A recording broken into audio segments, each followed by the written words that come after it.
თავდაცვისთვის, მაგრამ თავდასხმას ძალიან ჩვეულებრივ შეიძლება.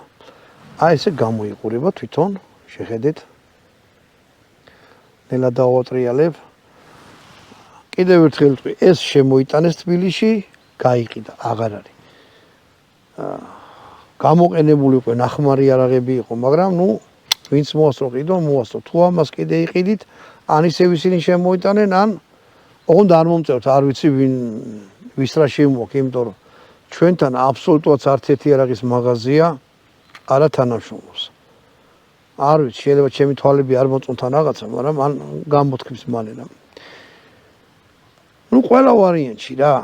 თუ რამე გავიგე, მე გეტყვით რომ ვინ აყიდის, მაგრამ ეხლა ამ მომენტში ვიცი რომ არავინ არ აყიდის. თუ ვინმეს გისურვებთ თქვენი, ან გქონიათ თქვენი აზრი კომენტარებში აუცილებლად დაწერეთ და თუ არა გქონიათ მაინც რას ფიქრობთ აი ესეთი არაღზე, ეგეც დაწერეთ. ამით გამოგებშვით